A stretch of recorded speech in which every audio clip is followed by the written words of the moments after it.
इस क्लास में हम लोग आरआरबी एएलपी सीबीटी 1 2024 के एग्ज़ाम में पूछे गए सवालों को करेंगे और इन सवालों को मात्र 10 सेकंड के अंदर बनाना सीखेंगे। ऐसे सवाल आपके आने वाले रेलवे के एग्जाम्स में पूछे जा सकते हैं, इसलिए इन सवाल को बहुत ध्यान से समझिएगा कैसे करना है। अब ये जो आपके सामने सवाल दिख रहा है, ये सवाल सिर्फ और सिर्फ 3 सेकंड के अंदर बन सकता है, लेकिन तब जब आप कॉन्सेप्ट जानेंगे, लॉजिक समझेंगे तब। क्या पूछा गया है इसमें? एक चतुर्भुज के कोणों का योग अनुपात जो दिया गया है वो 2, 5, 7 और 10 दिया है। चतुर्भुज के सबसे बड़े और सबसे छोटे कोणों के बीच का अंतर कितना होगा?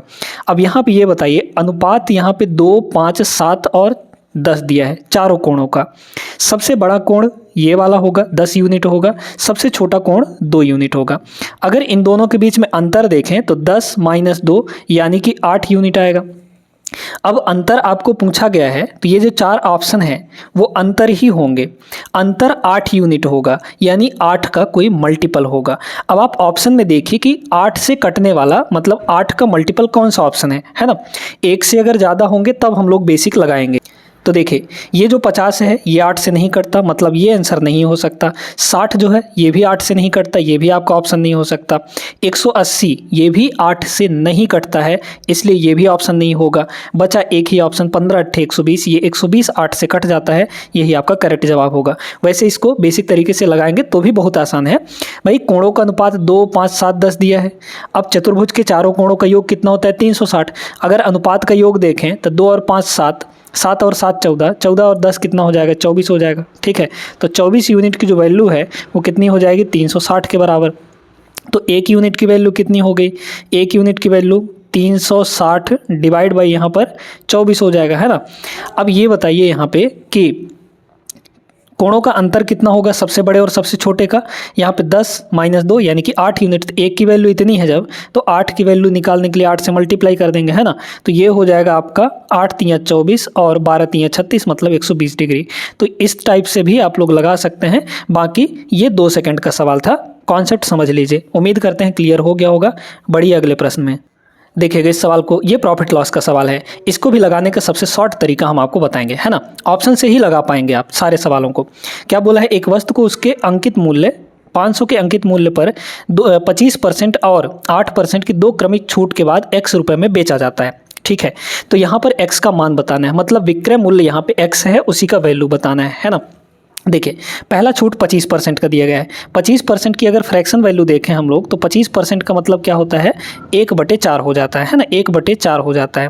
ठीक है, फिर यहाँ पे दूसरा छूट दिया गया है 8% का, तो 8% का फ्रैक्शन वैल्यू कितना होता है? 2/25, क्योंकि 4% का 1/25 होता है, तो 8% 2 गुना है 4% का, मतलब 2/25 हो जाएगा। ठीक है, मतलब छूट दिया जा रहा है तो ऐसा समझिए कि 4 का सामान 1 के छूट पर दिया गया, मतलब 4 का सामान कितने में बेचा जाएगा? यहाँ पे 3 में बेचा जाएगा, है ना। फिर यहाँ पे दूसरा छूट 25 का सामान 2 का छूट देंगे, तो 25 का सामान कितने में बेचा जाएगा? 25 का सामान यहाँ पे कितने में बेचा जाएगा? 25 - 2 का छूट देके, यानी कि 23 में बेचा जाएगा। ठीक है, सक्सेसिव क्रमिक है, यहाँ पे सक्सेसिव है, तो सक्सेसिव लगा दीजिए। इन दोनों को मल्टीप्लाई करिए, ये हो जाएगा 100, है ना। मतलब 100 का खरीद और इधर ये कितना हो जाएगा? 69। 100 का खरीद 69 में बेचा, है ना।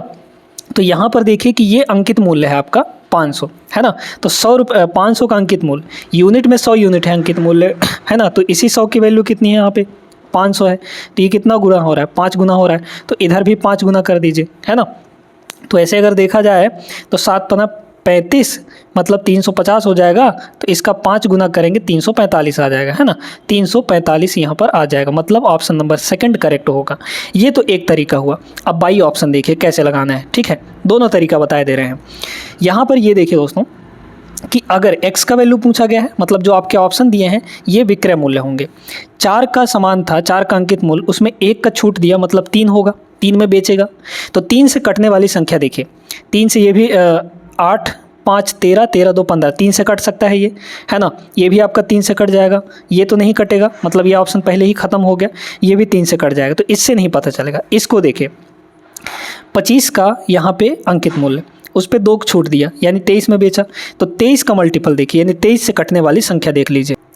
अगर हम लोग 285 को 23 से डिवाइड करेंगे तो 23 एक कम 23 है ना, इसको 23 से डिवाइड कर दीजिए तो 23 एक कम 23 बचा 5 तो 55 हो गया, नहीं कटेगा। तो 23 से ये नहीं कटेगा, ये ऑप्शन नहीं होगा। 23 से इसको काटिए, ये भी नहीं कटेगा आपका, है ना, 23 से नहीं कटेगा ये, तो ये भी ऑप्शन नहीं हो सकता। 23 से ये जरूर कट जाएगा, तो बस एक ही ऑप्शन है, ऑप्शन नंबर सेकंड इसका करेक्ट हो जाता है ना।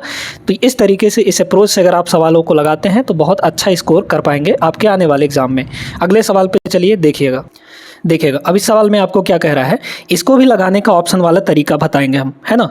तो इस सवाल में आपको बोला है बेलन की त्रिज्या उसकी ऊंचाई से 5 सेंटीमीटर अधिक है। यदि बेलन का वक्र पृष्ठीय क्षेत्रफल इतना है तो बेलन का आयतन कितना होगा। अब एक चीज़ जरूर ध्यान रखिएगा दोस्तों, जब भी आपको पाई का वैल्यू दे दे, पाई का वैल्यू कितना 22/7 दे दे, है ना, तो ये पता है कि बेलन के आयतन में जब हम निकालते हैं तो पाई r² h होता है, मतलब उसमें पाई मल्टीप्लाई हुआ होगा। पाई का मतलब 22/7 और ये जो 22 है ये क्या है, ये है 11 का मल्टीपल, है ना। 11 का क्या है, 11 × 2 लिख सकते हैं इसको, है ना। तो जब उस आयतन में पाई आपका मल्टीप्लाई हुआ है, इसका मतलब आपके आंसर में पाई मल्टीप्लाई हुआ होगा, यानी 11 मल्टीप्लाई हुआ होगा। 22 मल्टीप्लाई हुआ है, मतलब इसका मतलब सीधा अर्थ ये है कि 11 मल्टीप्लाई हुआ होगा। आप अपने ऑप्शन में ये देखिए कि कौन सी संख्या 11 का मल्टीपल है, यानी 11 से कटने वाली संख्या बस देख लीजिए, वही आपका आंसर हो जाएगा। हाँ, अगर एक से ज़्यादा ऑप्शन आते हैं 11 से कटने वाले तो वहाँ पे आप तरीका लगाइए बेसिक वाला, अदरवाइज इसी से पता चल जाएगा। जब भी आपको पाई की वैल्यू 22/7 दे तो आपको 11 का डिविजिबिलिटी रूल लगाना है हर एक ऑप्शन में। देखिए 11 का रूल क्या कहता है, अल्टरनेट अंकों को जोड़ लीजिए, ठीक है। यहाँ पे 5 और 0 5 हो गया, यहाँ पे 6 और 3 9 हो गया, तो 5 और 9 डिफरेंस 4 आएगा। 4 जो है 11 से नहीं कटता, मतलब ये संख्या 11 से नहीं कटेगी और ऑप्शन ये गलत होगा, ठीक है। यहाँ देखिए 5 और 5 10 और 2 और 4 8, तो 10 और 8 डिफरेंस 2 का आएगा, 2 आपका 11 से नहीं कटता, मतलब ये भी ऑप्शन नहीं होगा आंसर। इधर देखिए 5 और 4 9, इधर भी 5 और 4 9, 5 4 9 5 4 9, 9 और 9 का डिफरेंस कितना आ जाएगा 0, और 0 जो है 11 से कट जाता है, मतलब ये ऑप्शन आपका हो सकता है, ठीक है। अभी कंफर्म नहीं है, इसको भी चेक करिए। देखिए 5 1 6 और 7 2 9, 9 - 6 यानी कि 3 आ गया, तो यहाँ पे 3 आया, 3 11 से नहीं कटता, मतलब ये ऑप्शन आपका नहीं होगा। 3 ऑप्शन एलिमिनेट हो चुके हैं, बस ये ऑप्शन आपका बचा है, सी इसका करेक्ट जवाब होगा। उम्मीद करते हैं समझ में आ गया होगा ये तरीका भी आपको। अगले प्रश्न पे चलिए, देखिएगा टाइम एंड डिस्टेंस का एकदम आसान सा सवाल पूछा है, एकदम लल्लू सवाल है ये। 10 घंटे में 600 किलोमीटर की दूरी तक पहुंचने के लिए सतत चाल बनाए रखनी होगी, कितनी चाल आपको पूछा है। Speed equal to distance upon time, distance कितना है यहाँ पे 600 किलोमीटर डिवाइड बाई 10 घंटे, तो 600/10 सीधे सीधे इसका आंसर आ गया 60 किलोमीटर प्रति घंटा। कितना आसान सा सवाल था, 1 सेकंड का सवाल था ये, 1 सेकंड भी नहीं लगता, है ना। सीधे सीधे आपको इसमें स्पीड निकालनी थी, डिस्टेंस अपॉन टाइम। क्लियर हो गया, आगे चलिए। अच्छा, अब इस सवाल को देखें, इसमें क्या बोला, प्रथम 30 प्राकृत संख्याओं का औसत कितना होगा। प्रथम 3 यानी कि पहले 30 प्राकृत संख्याएं, तो पहले 30 प्राकृत संख्याएं कौन कौन सी होंगी, 1 होगा, 2 होगा, 3 होगा, ऐसे ही 30 ठो आपको लिखना है, मतलब कहाँ तक जाना है 30 तक जाना है ना। ये 30 प्राकृत संख्याएं हो गई, इनका औसत निकालना, क्या निकालना है, औसत निकालना है। जब भी आपको औसत निकालना हो तो क्या करिए, सीधे सीधे, अब चूंकि यहाँ पे ये एक एपी बन रहा है, एपी का मतलब हर एक नंबर के बीच में डिफरेंस बराबर है भाई, 2 - 1 1 का डिफरेंस, 3 - 2 1 का डिफरेंस, फिर अगला आएगा 4 4 - 3 1 का डिफरेंस। तो जब भी आपको एपी बनता हुआ दिखाई दे रहा हो तो एपी का जो एवरेज होता है, एपी का जो एवरेज निकालते हैं हम लोग, वो कैसे निकालते हैं, सीधे सीधे शुरू वाले और लास्ट वाले को जोड़ के डिवाइड बाई 2 कर देते हैं, तो 1 + 30 और डिवाइड बाई यहाँ पे कितना हो जाएगा 2 हो जाएगा, है ना। तो कितना हो गया यहाँ पे 31/2, और 31/2 का मतलब 15.5। क्लियर है, तो 15.5 इसका सही जवाब होगा, option number A is the right answer. बहुत सिंपल सा सवाल था ये, आगे बढ़िए। देखिएगा इस सवाल को भी आप लोग बाई ऑप्शन भी लगा सकते हैं। 2 पूरक कोण का मतलब कंप्लीमेंट्री एंगल, और 2 पूरक कोण कब कहलाते हैं, वो ऐसे 2 कोण जिनका सम, जैसे मान लीजिए एक कोण x है और दूसरा कोण y है, अगर इन दोनों का सम 90 डिग्री होता है तो वो दोनों कंप्लीमेंट्री एंगल कहलाते हैं, यानी कि पूरक कोण कहलाते हैं। वह बड़ा कोण जो है छोटे कोण के माप से 5 गुने से 6 कम है ना, 5 गुने से 6 कम है, बड़े कोण का माप निकालना है। अब इसको देखिए हम लोग बाई ऑप्शन कैसे बनाएंगे, है ना। देखिए हमको पता है कि दोनों एंगल का सम, जो 2 पूरक कोण होते हैं उनका एंगल सम 90 डिग्री होता है ना।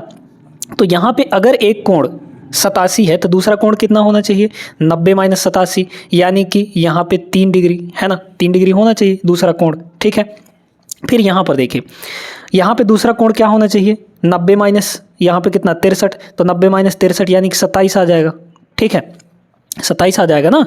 फिर यहाँ पे क्या बोला जा रहा है, इसका देखिए ये कितना हो जाएगा, इसका दूसरा वाला कोण, तो 90 माइनस 74 कर देंगे तो आपका 16 आ जाएगा, ठीक है, कितना आ गया, 16 आ गया।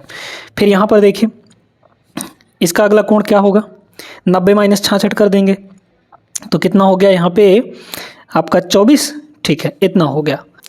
अब यहाँ पर क्वेश्चन के अकॉर्डिंग करिए, क्या बोला जा रहा है, बड़ा कोण जो है छोटे कोण के 5 गुने से 6 कम है, 3 का 5 गुना 15, 15 में 6 करेंगे 9 आएगा, क्या ये 9 के बराबर है, नहीं, तो ये ऑप्शन खत्म। इसका देखिए 27 पंचे बहुत ज़्यादा हो जाएगा है ना, मतलब 100 से ज़्यादा हो जाएगा, उसमें 6 कम करेंगे तो 63 नहीं आएगा, इसका मतलब ये ऑप्शन भी आपका नहीं होगा, ठीक है। फिर यहाँ देखिए, यहाँ 16 का 5 गुना करिए, यानी छोटे कोण का 5 गुना, 16 पंचे 80, 80 में 6 घटाइए तो क्या 74 आएगा, बिल्कुल आएगा, यही आपका करेक्ट ऑप्शन होगा, है ना, ये वाला भी नहीं होगा, क्योंकि 24 का 5 गुना 100 से ज़्यादा चला जाता है, उसमें 6 घटाएंगे तो 66 नहीं आ पाएगा। क्लियर है, तो इस टाइप से सवालों को लगाना है।